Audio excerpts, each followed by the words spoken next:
All right. Welcome back to the GSMC Wrestling Laureate Podcast, brought to you by the GSMC Sports Network. I'm your host, Raquel Rodriguez, here every Monday through Friday, 8 p.m. Pacific Time, 11 p.m. Eastern Time. Here to talk about everything in terms of the world of professional wrestling. If it makes major news headlines, from promotions like WWE to AEW to Stardom to New Japan Professional Wrestling to TNA to Ring of Honor, CMLL, whatever. If it makes major news headlines in the world of professional wrestling, we talk about it here on the show and just kind of address a couple of chats that I got. I had no idea that I got these. My apologies. I don't know if my chat box is a little slower than it was a little slower than usual for obviously I got my man Anthony Mazzano, my man Zano inside the chat. Love and respect you, my man. I hope you're having a great Wednesday night. Hope you have a great weekend. Hope you're preparing for another great weekend. Um First, he states, hello, my prediction is I think that Obafemi is going to relinquish his North American championship. He's going to leave undefeated, and we're going to call up and we call up to the main roster, and I think the family is going to be called up with Tony D'Angelo, and that I can see that happening. I think that would be perfect for the family because obviously they've been around NXT. I feel like for the longest time, you've kind of seen him, battle Ilya Dragunov for the championship. Also, you've seen him, win the Heritage Cup championship. You kind of need something like that. Well, I don't know. That's kind of tricky. No, that's kind of tricky because I know once when NXT is going to be on the CW next week. They're going to need a lot of star power. And, on Raw, you have the Wyatt family, American Made, the Final Testament, although Karrion Kross and the authors of Pain haven't really been on television for a pretty long time. Well, I think it was like 2 or 3 weeks. I haven't seen them. That's crazy. Well, Karrion Kross, but not AOP. Um, Also on SmackDown, you kind of have everything happening with the Bloodline. It would be interesting to kind of introduce the family. I like Tony D'Angelo. I definitely feel like he puts on great matches, and every single time he steps inside of the ring, he could help the other wrestler kind of establish more of a basis of a future in terms of becoming a professional wrestler because he's that damn good. If you're that good in the squared circle, you make yourself look good, but at the same time while performing, you make the other person look even better. And I feel like Tony D'Angelo, he's he can do that 1,010%. As of Obafemi relinquishing it at this point, I feel like that's the only thing that makes sense. If he loses against somebody, it's not like, it's I don't know how to explain it. I don't know how to explain it. I don't know if this is gonna make sense. But if he doesn't relinquish it, and if he goes on and he loses, people are gonna be like, the match wasn't good, the match was botched. It, doesn't, the wrestling's not real, wrestling's unrealistic because this total badass who's been defending the NXT North American Championship week in and week out, and they just gave it to somebody like Tony D'Angelo because of what was said, further notice. And that could be possibly as well. I believe that could it's WWE creative really has to be a little sharp. Hopefully they will be. I really honestly don't want it to kind of go like that. I don't want Obafemi to lose to some BS match. And even me as a wrestling fan, just thinking about it right now, I kind of hate it. Kind of would kind of suck. Next, we have another chat. Honestly, Mercedes hasn't really made an impact. Oh my God, yes, agreed. Since she debuted, this title has become bland, and I blame Tony Khan for not knowing how to book her correctly. Um, you're right, 1,010%. You are right, and it does also reflect on Tony Khan. It also reflects on what Tony has done for Mercedes Monet, like giving her own creative writer, giving her like a contract clause, much like you saw Hulk Hogan during the WCW era when he didn't want to lose to Jeff Jarrett, and it just wasn't good business. At the same time, yes, you should get the opinions of your stars, but at the same time, you don't want to let them run the franchise. Look what's happening with the Lakers and LeBron James. You know what I mean? Same thing happened. LeBron James wanted to bring his buddies. Yeah, sign Russell Westbrook. Hey, dude, like, which I feel bad for. I feel bad for Russell Westbrook because I think essentially he was killing it as a Washington Wizard. And he came to the Lakers to kind of be a scapegoat of LeBron James's failures. But and then like, oh, let's get Carmelo Anthony going on here. Let's get JaVale McGee, draft my son. You know what I mean? And and of course, because LeBron James is that damn popular, he can bring in that kind of revenue. So if you're the owner of the Lakers, you're not really upset because people are watching your product day in and day out because you have the hottest NBA, if not the hottest star in the world of sports, on your team. So people are going to watch, they're going to buy jerseys, they're going to buy merchandise, they're going to buy tickets. And I don't know, but mostly, this whole Mercedes Moné thing is, I feel like it is kind of ridiculous. I feel like when she got signed to AEW, I had high hopes for her, not as a babyface, as a heel definitely. But Tony Khan doesn't know how to book her, and I know there's definitely some favoritism. I believe there is some favoritism. I got to be honest, and I'm not the conspiracy theorist kind of guy. Got to be honest, but Tony Khan, you know, um, he's kind of keeps himself. He does play favorites. 1,010%. He does play favorites. That's why he got rid of CM Punk because he wasn't getting along with the Young Bucks or Jack Perry and basically his favorites. And he sent CM Punk off only to go to WWE, and the ratings have dropped immensely, almost about 500,000 viewers ever since Cody Rhodes and CM Punk left due to creative issues, obviously running that by Tony Khan. Also, we got another chat. I think Nigel McGuinness versus Bryan Danielson is just another way to cater to the IWC and not to build a bigger and casual fan base. And I think that's right on the that's right, nail on the head right there. Nigel McGuinness, although he's had a prominent career inside professional wrestling, and the best thing about him, it's not any or all accomplishments that he's ever has ever made or accomplished or anything like that. It's just the fact that when he's inside the ring, they put on good wrestling matches. Much like you kind of saw with the Ravishing Rick Rude back in the day, he didn't get a lot of gold, he didn't get a lot of love in terms of that. More or less, he put on a lot of great matches. That's the reason why he is a Hall of Famer. So I think Nigel McGuinness in that kind of aspect, I agree with that 1,010%.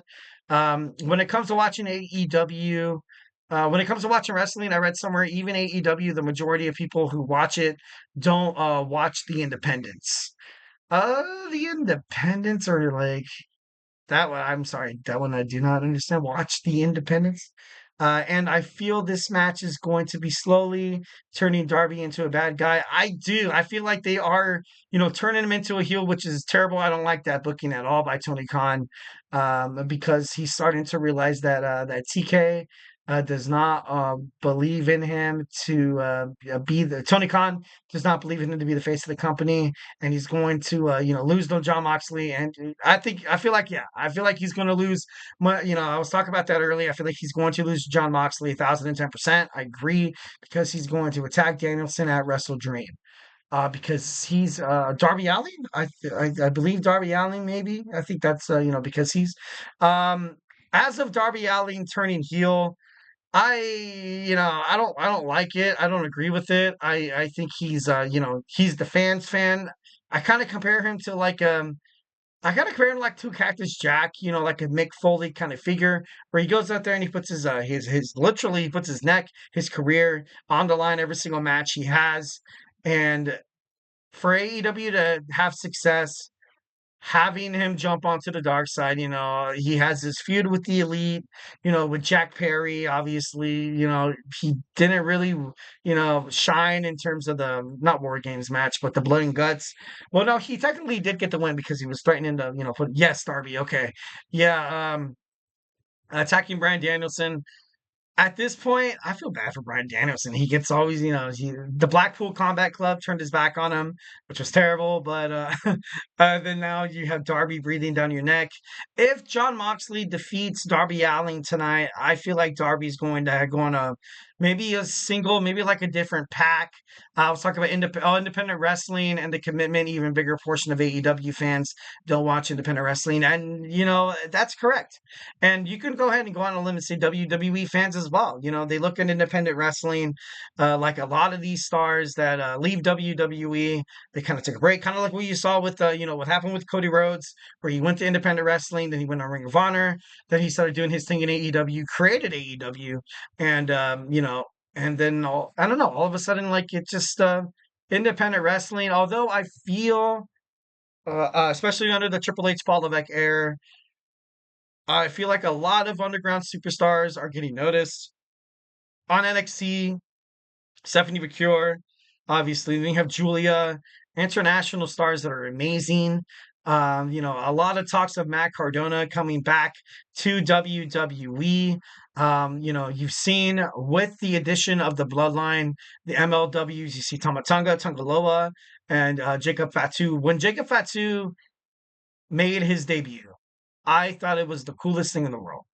I gotta be honest. I thought it was dope. I was a little starstruck. I was like, you know what? This is what wrestling should be. During the Vince McMahon era, it was kind of like no, we don't talk about other wrestling promotions. We don't want them. We're better than you. Yada yada yada. You're trash. We are not. But in nowadays, professional wrestling, I like how Triple H is opening up that forbidden door because at heart, he is a wrestling fan. At heart, he's wrestled inside the square circle. He's given his blood, sweat, and tears. Literally broke his quad twice, and he's also, basically almost had a heart attack in the middle of the ring. So, it's, I feel like he understands. I feel like he understands, and I feel like that's in terms of getting people from the independent wrestling. AEW also, AEW fans, I feel like all they do is watch AEW. They don't really pay attention to Tony Khan's other promotions like the CMLL, the Ring of Honor, also New Japan Professional Wrestling, which is New Japan Professional Wrestling is actually having a PLE coming up pretty soon. So oh yeah, kind of crazy.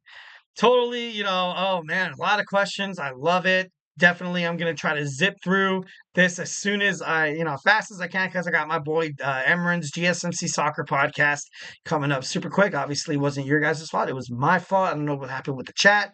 It just, I had a whole mountain of chats all of a sudden, all at once.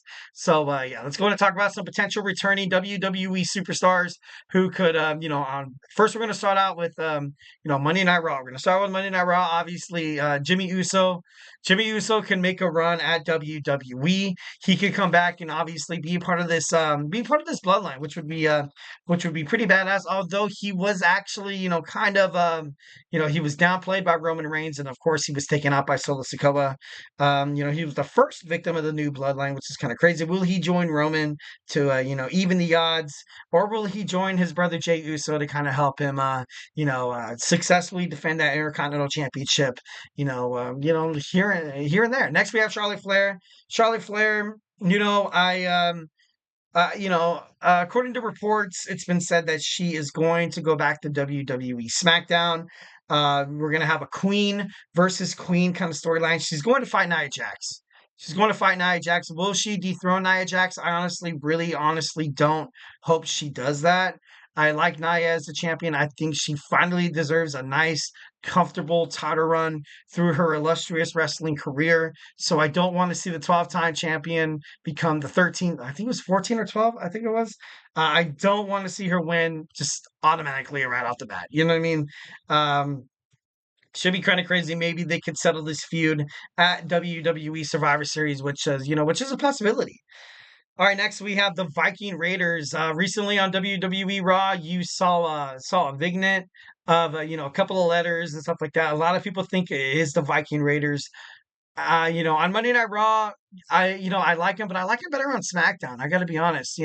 It was on the USA Network. It wasn't necessarily on WWE Raw. I think WWE Raw, and they went to like a commercial and then it showed the promo. So I'm not sure if that's because both Raw and SmackDown are going to be on the USA Network, obviously until the Netflix rights cuts in for in the beginning of January 2025.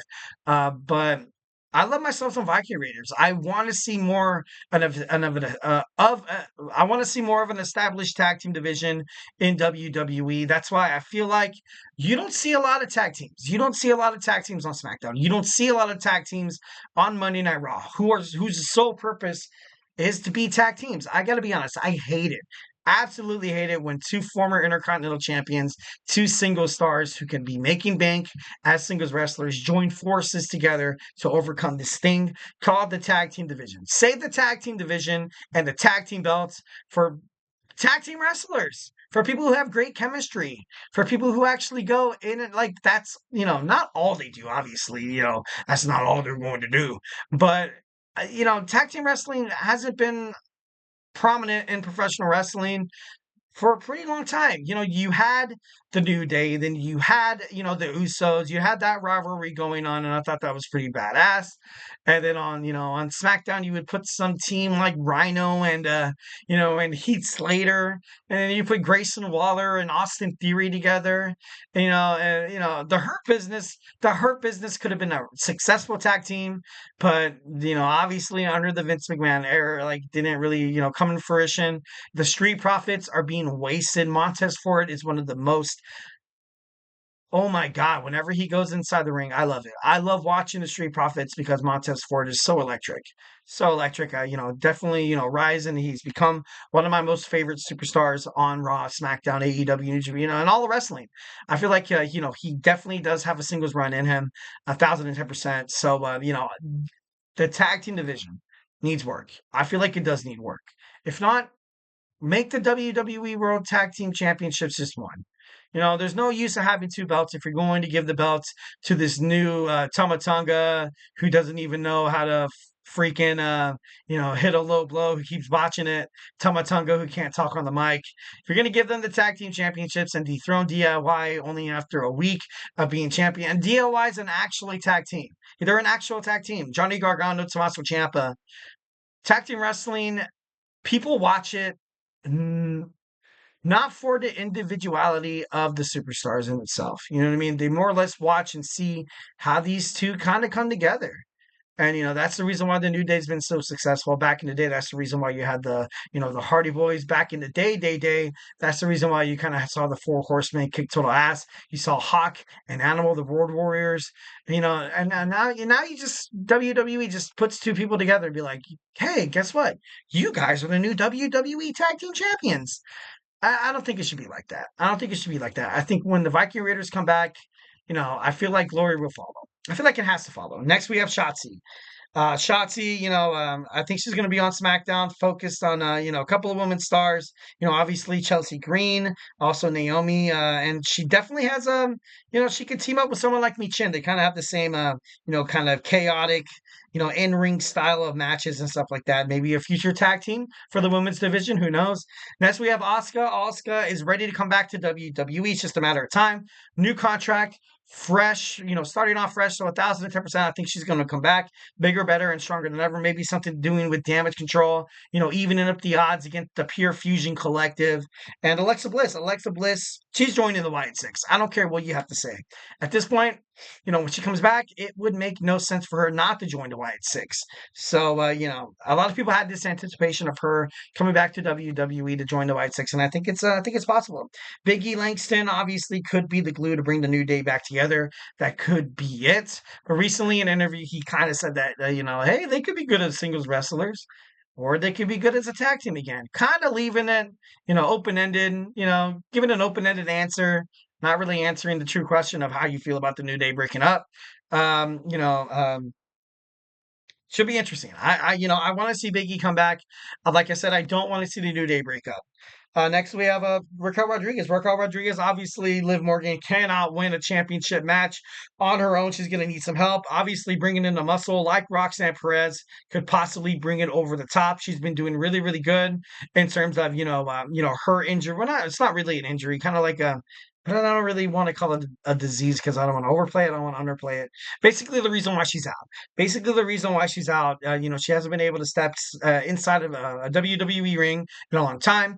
1,010%. I would love to see Raquel Rodriguez come back. She was one of my favorite wrestlers coming out of WWE NXT, and doing something. If Raquel Rodriguez comes back and she does something with Liv Morgan, I feel like the New Day, not the New Day, the Judgment Day, kind of gets a breath of fresh air. I feel like overall it'd be kind of cool. It'd be kind of cool. All right, next we have Brock Lesnar. Brock Lesnar, Gunther's final boss. Gunther stated in an interview that he doesn't feel accomplished until he beats Brock Lesnar. And Brock Lesnar obviously on hiatus after everything that's happened with the Janelle Grant allegations with WWE, Vince McMahon, John Laurinaitis, and who you see inside the ring. I think he's been I think he's good. I think he's good right now. I think he's been acquitted of any charges, if that makes any sense. It doesn't really have. I think he's kind of letting things to die down a little bit. I honestly don't think he's going to make it. I think he comes back in Royal Rumble.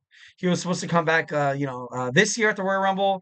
It's only poetic justice that he comes back, at the next upcoming Royal Rumble. I think isn't it in Indianapolis? I think it is. But I don't know. It should be pretty awesome. AJ Styles needs to come back. His contract is nearing expiration, so obviously still up in the air in terms of that. Shinsuke Nakamura, you haven't seen on WWE Raw, SmackDown.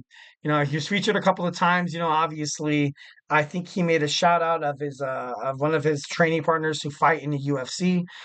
So he has a lot of talent. He has so much talent. He was so great. Why did you have to have him turn heel and kick AJ Styles in the balls? Why did you have that? Why did you do that? I'm just kidding. No, but I don't know. I feel like his career could definitely, it could definitely be, it could be recovered. It could be recovered.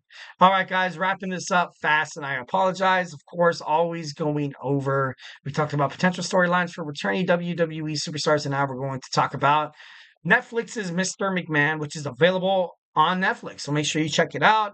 Obviously, after this podcast, I'm going to talk about basically not really all the tea or the allegations and stuff like that. I'm going to talk about more or less just his reactions to some stuff. But so hey, join me back here. So hey, do not go anywhere.